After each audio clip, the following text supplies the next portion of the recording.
Саламатсыңарбы балдар? Барыңарга жагымдуу маанай каалаймын. Бүгүнкү тарбиялык сааттын темасы балдардын укуктары жана милдеттери.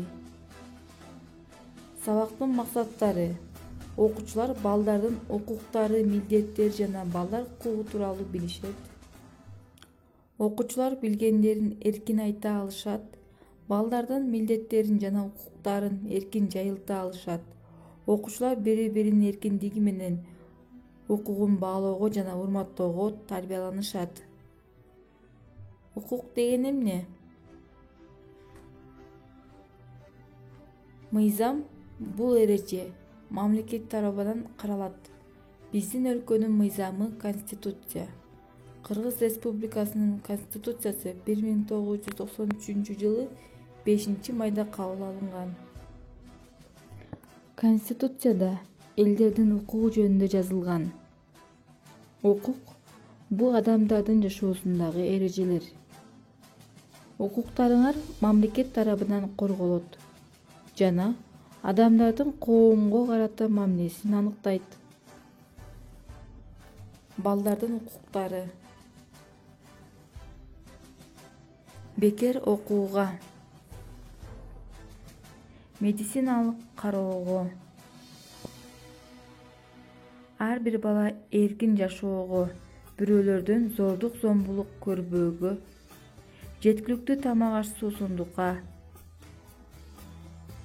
бала өз оюн эркин айтканга, көз карашын ортого алганга, камкордукка жана окууга,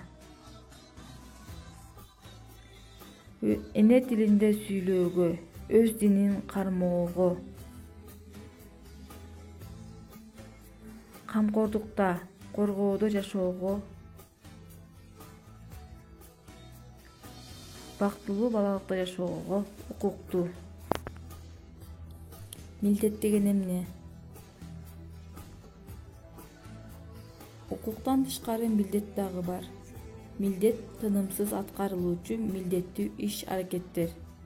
Кыргыз Республикасынын Конституциясында укуктан тышкары милдеттер дагы катталган. Укук дагы милдет дагы бирдей аткарылууга тийиш. Балдардын милдеттери: мыйзамга жана Конституцияга баш ийүү. Ар бир адамдын укугун жана милдетин сыйлоо. Негизги жалпы билимди алуу. Тарыхый эстеликтерге, маданиятты көздүн карегиндей сактоо. Айлана чөйрөнү жана жаратылышты коргоо. Мекенди коргоо жана аскер кызматын өтөө. Суроо: адамдардын укугу жана милдети эмнеде жазылган экен?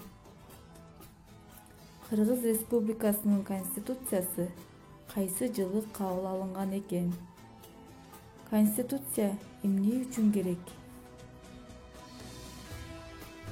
Адамдардын укугу жана милдети Конституцияда жазылган экен. Кыргыз Республикасынын Конституциясы 1993-жылы кабыл алынган.